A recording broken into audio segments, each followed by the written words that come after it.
जैसे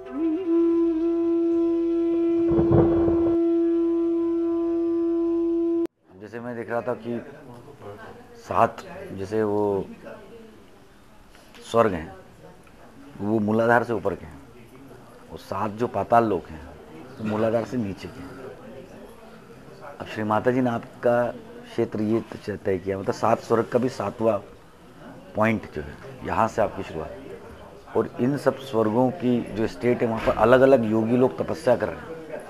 कई जन्मों की तपस्या के बाद वो उस पर्टिकुलर स्वर्ग लोक तक पहुँचे, विशुद्धि है या हृदय नाभि है जो भी।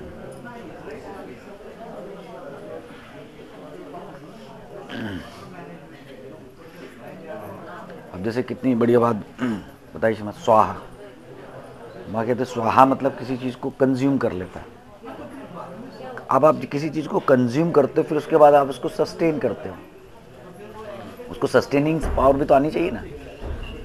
तो कंज्यूम पावर आपकी स्वाहा की पावर है, और उसको सस्टेन करने की पावर स्वधा की पावर है, धारण करने। हाँ।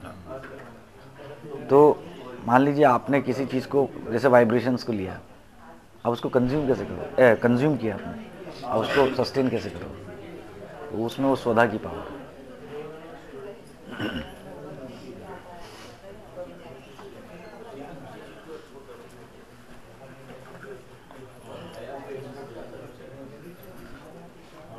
ये जो हमने आज ध्यान दिया गायत्री मंत्र का ही, हाँ, तो गायत्री मंत्र कहीं पढ़ा मैं बाई बाजू को डाई करता है, दाई राइट साइड है, राइट साइड, आई तो राइट साइड है काम करता है। हाँ, श्री माता जी ने कहीं बताया है कि लेफ्ट साइड वालों को गायत्री मंत्र कुछ तो है।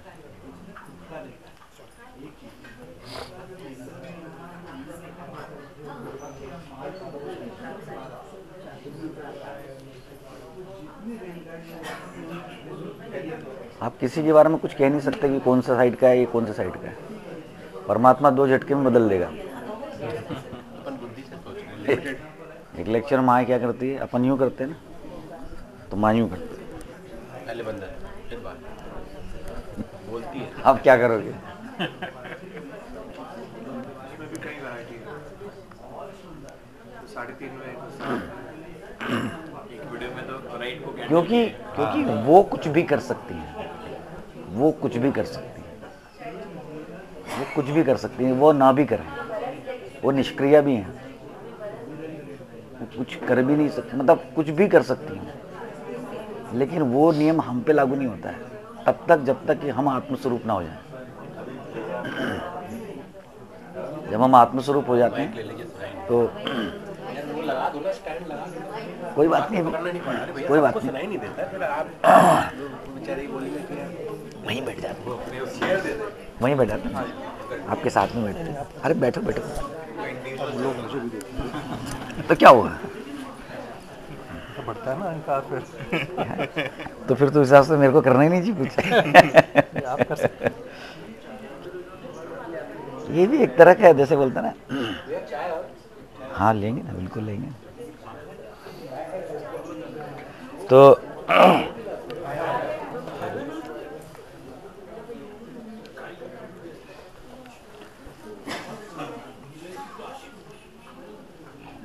नहीं करे भैया, कोई कर रहे हैं, कुछ महत्वपूर्ण बात कर रहे हैं।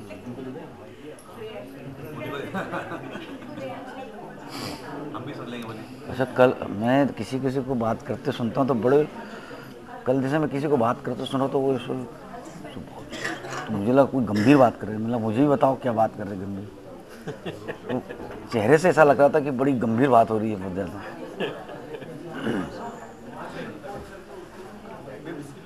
नहीं नहीं भैया,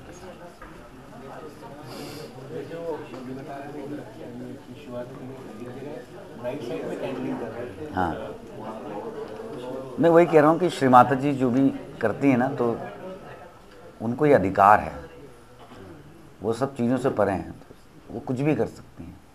वो खुद की राइट में भी कैंडलिंग कर सकती हैं और लेफ़्ट में भी कर सकती हैं, सब कुछ कर सकती हैं, उनको अधिकार है। लेकिन मनुष्य की कुछ सीमाएं होती हैं, मनुष्य स्तर पे जब हम शरीर लेके आते हैं, बस वो सीमाएं तभी समाप्त होती है जब आप पूरी तरह अपने आप को आत्मस्वरूप मान लेते हैं। मान लेते मतलब सिर्फ खाली दिमाग से मान लेना नहीं, आपकी चेतना ही इस बात को स्वीकार कर लेती है। जैसे कि अभी हमारी चेतना स्वीकार कर रही कि भाई मेरा नाम फला फला है और मैं यहाँ रहता हूँ, मेरे बच्चे हैं, मेरी पत्नी है, मेरा परिवार है, मेरा घर है, मेरी गाड़ी है, मेरे घोड़े हैं, मेरा मकान है, बस हम इसका बोध करते हैं और ये हमारी चेतना में पूरी तरह से शामिल है। इस चीज़ को वेरीफाई करने की हमें कभी ज़रूरत नहीं पड़ेगी, वो हमारी चेतना में पूरी तरह से बैठा हुआ है, पूरी तरह से। मतलब आपसे कोई कभी भी पूछ लेगा, आप बता दो। आप अपने मदर का नाम बता सकते हो बिना सोचे, आप पिताजी का नाम बता सकते हो, अपनी वाइफ का नाम बता सकते हो, अपने बच्चे का नाम बता सकते हो, अपने घर कहाँ है उसकी लोकेशन बता सकते हो, हर एक चीज़ बिना सोचे बता सकते हो, क्योंकि वो हमारी चेतना में, हमारी बोध स्थिति में हो। तो वही जैसे हम बात कर रहे थे कल की, लौकिक बोध होता है और एक अलौकिक बोध होता है। तो आत्मा का बोध जो होता है वो अलौकिक होता है, जो दृष्टिगोचर नहीं है, जो हमारी इंद्रियों द्वारा बोधगम्य नहीं है। तो जैसे हमें व्यवहारिक चीज़ें भी ध्यान में समझनी ज़रूरी हैं। जैसे हमने मेडिटेशन तो कर लिया, चक्रों पे ध्यान कर लिया, हमने ये सब कुछ कर लिया। अब जब हम कुछ करते हैं तो हमारे अंदर दिमाग को संतुष्टि मिलती है कि भाई आज आपने चक्रों पर ध्यान कर लिया, आज आपने इस पर ध्यान कर लिया।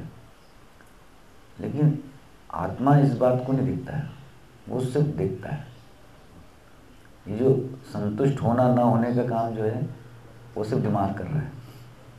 लेकिन अगर आप आत्मा की तरफ दृष्टि करेंगे, जैसे अभी आप सिर्फ दृष्टि करिए, मतलब अपने हृदय की तरफ दृष्टि मात्र करिए खुली आंखों से, तो आत्मा क्या कर रहा है? सिर्फ देख रहा है।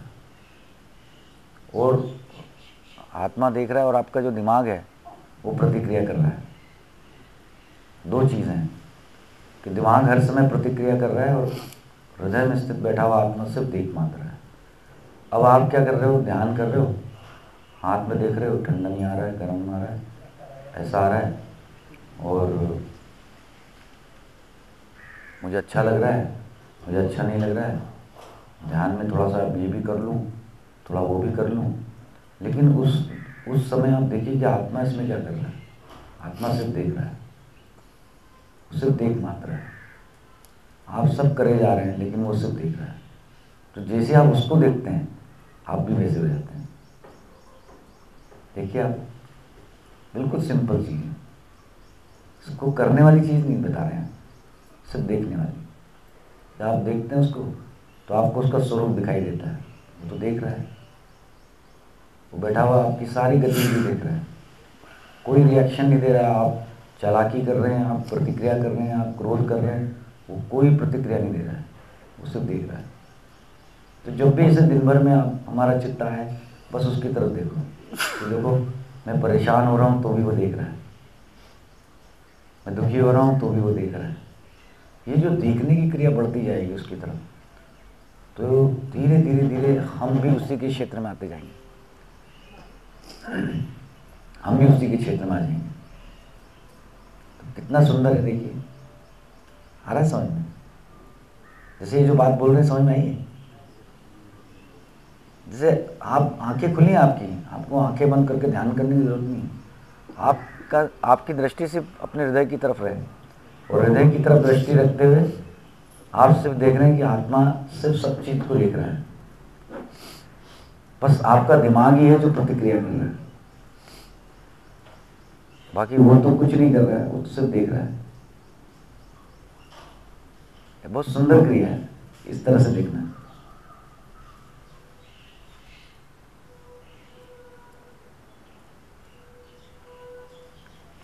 कितनी बार हम परेशान हुए होंगे, अरे आज ध्यान नहीं हुआ, फिर कई बार परेशान हो गया, ठंड नहीं आया, वाइब्रेशन, और ये कितने वर्षों से करते आ रहे हैं।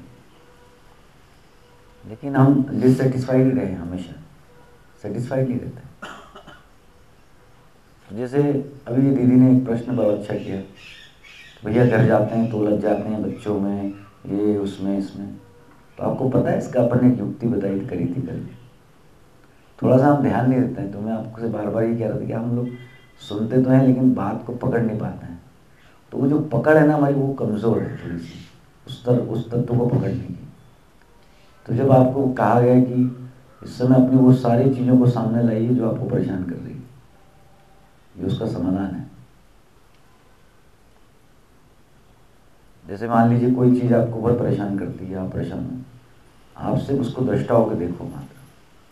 श्री माता जी ये सब एक जंजाल जिसमें हम सब फंसे हुए हैं, माया जाल जिसको कहते हैं, आप हमें इन सबसे परे ले चलिए। होता क्या है कि जब हम इसको बार बार देखते हैं, देखते देखते क्या हो जाता है कि जब जैसे हम कुछ समय बाद उस क्षेत्र में प्रवेश करते हैं तो उसका असर हमें उतना नहीं होता जितना पहले होता था। उससे हम उतने प्रभावित नहीं होते हैं या डिस्टर्ब नहीं होते हैं जितने हम पहले हो जाते थे।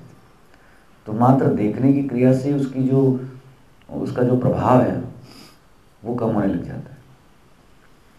ये व्यक्तिगत अनुभव है हम सबका, हमारा मतलब व्यक्तिगत हमारा, कि एक युक्ति श्री माता जी के सामने बैठने से हमें मिली। जैसे मैं तो आपको बता रहा हूँ, अब मुझे किसने बताई, तो उनके फोटो से आई, तो उन्होंने कहा आप देखो देखो कि क्या चीज़ परेशान करती है आपको, बस उसको रोज़ देखो। कौन सी चीज़ आपको परेशान कर रही है उसको देखो। शरीर परेशान कर रहा है तो उसको भी देखो। श्री माता जी ये शरीर है, इसकी भी अपनी एक लिमिटेशन है, इसकी भी एक एक्सपायरी डेट तो है ही। जैसे दवाइयों की एक्सपायरी डेट होती है, शरीर की भी एक्सपायरी डेट है, उसके बाद वो खराब होना शुरू हो जाती है, तो वो तो तकलीफ देते ही है। तो बस उसको आप देखो कि श्री माता जी में ये भी नहीं, श्री माता जी मैं शरीर के कष्ट भोग करके ये जीवन जीना नहीं चाहता हूँ, ऐसे बोलना चाहिए।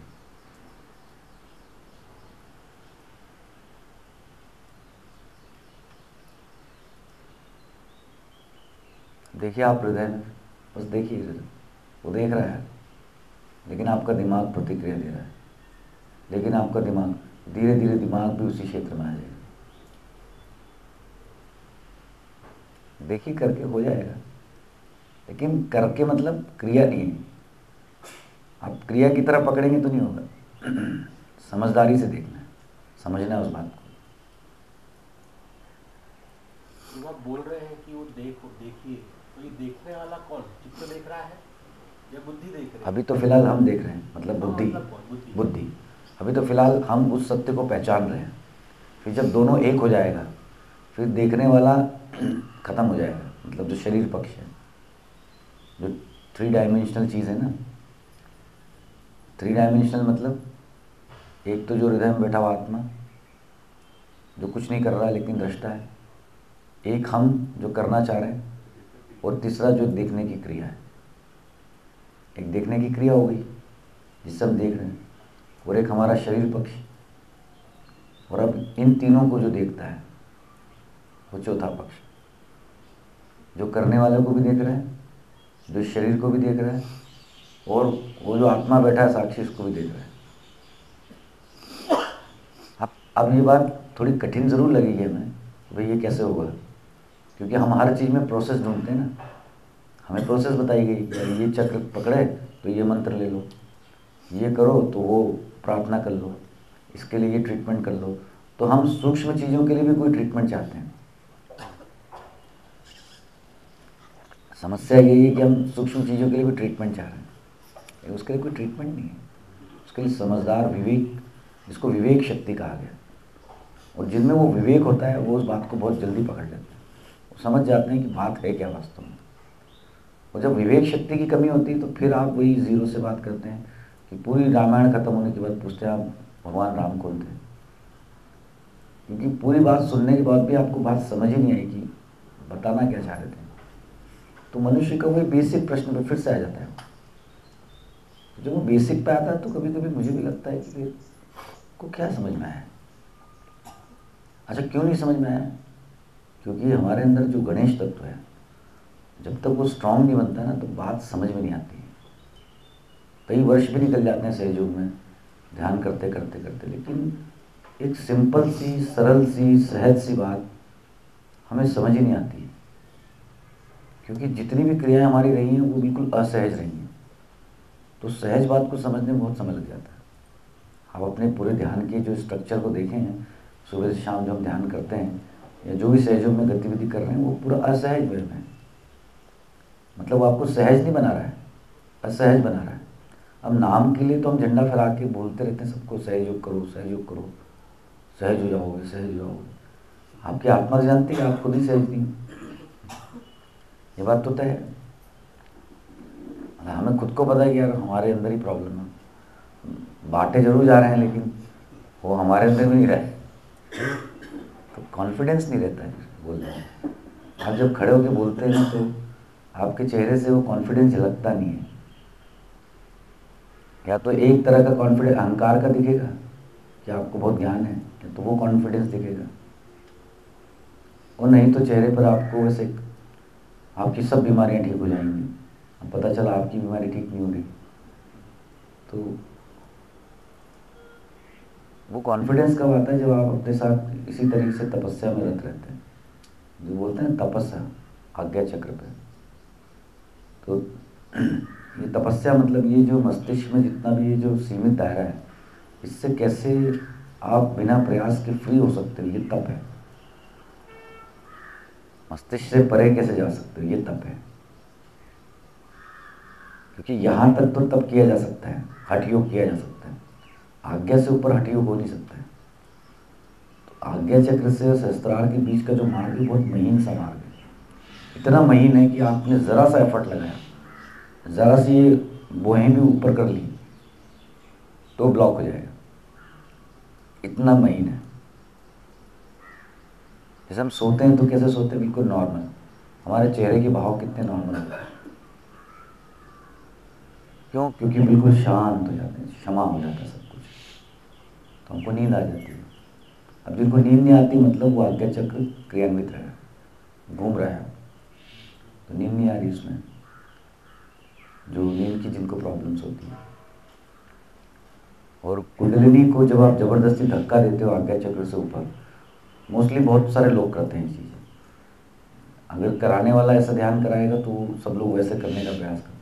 वो कहेगा अपने आज्ञा चक्र पे चित्त को स्थिर करिए, तो वो स्थिर करता है। अब सहस्त्रार पे करिए, तो सहस्त्रार पे करता है। अब वो कर तो लेता है वो, लेकिन ये प्रक्रिया बड़ी खतरनाक है, क्योंकि आज्ञा चक्र को तोड़ देती है, आपके आनंद को ख़त्म कर देती है। थोड़ी देर बाद आपको ध्यान से उठ के जाने की इच्छा होने लग जाती है, क्योंकि आप थक जाते हो, आपको थकान सी फील होती है कि बस हो गया ध्यान।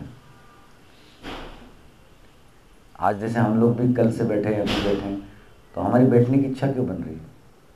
क्योंकि इसमें प्रयास नहीं है। अगर इसमें भी हम प्रयास करना शुरू कर दें तो थोड़ी देर बाद आपको भी लगेगा कि अब हो गया, इतना बहुत है, ऐसी फीलिंग आएगी।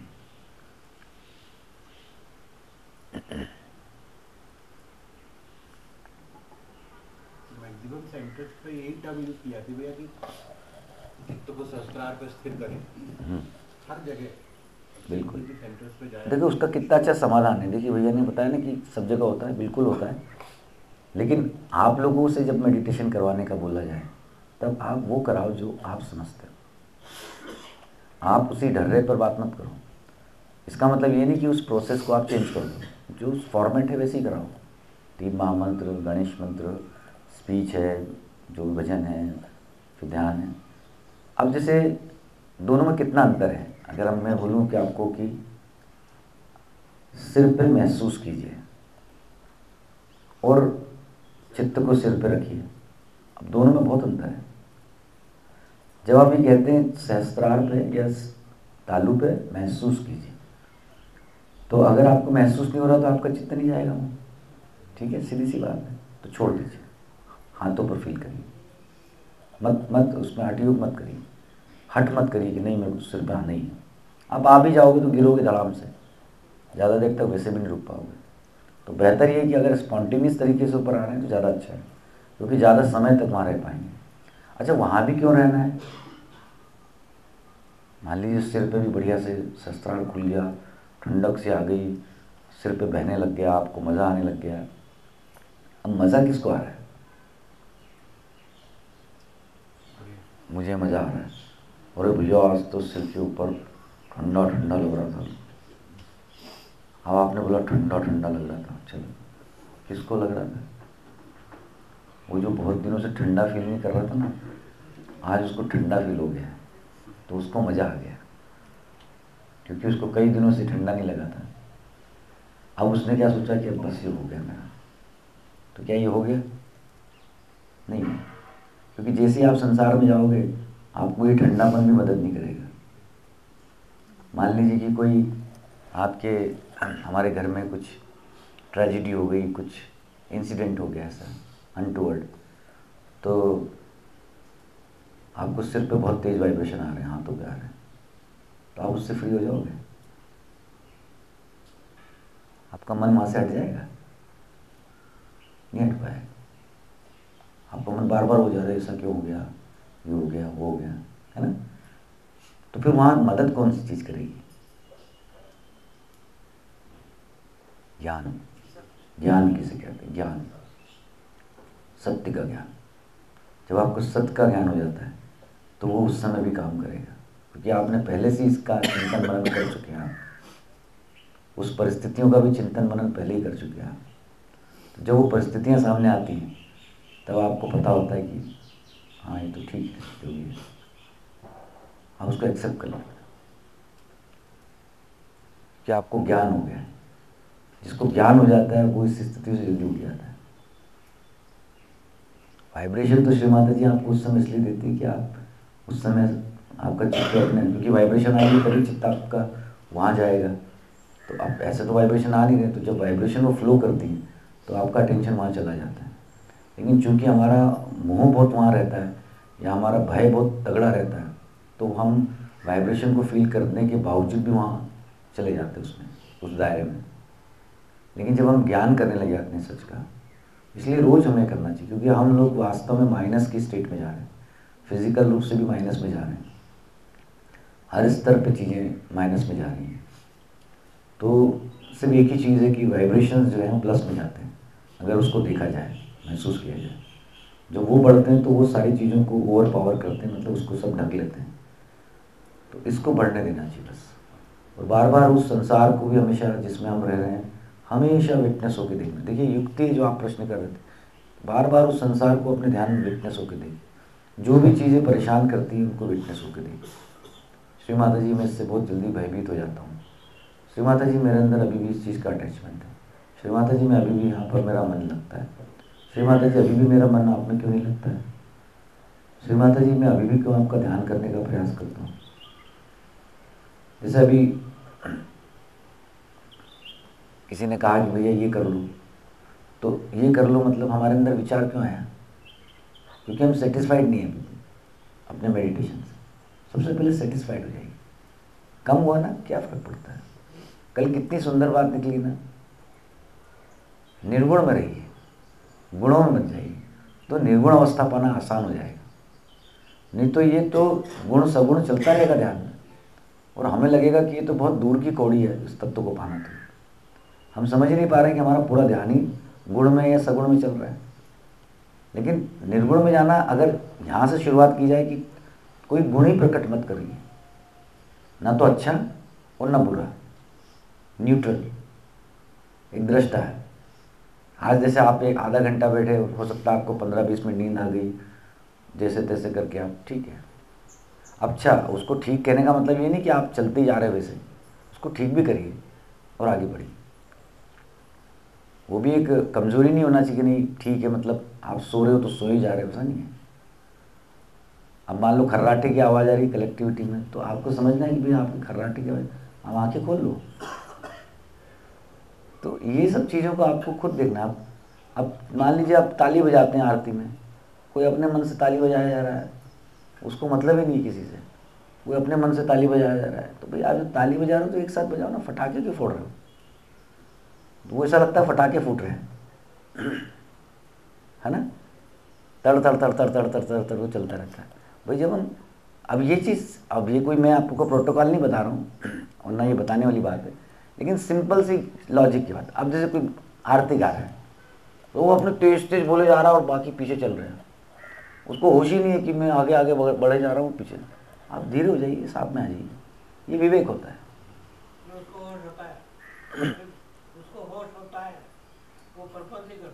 हाँ हो सकता है पर्पस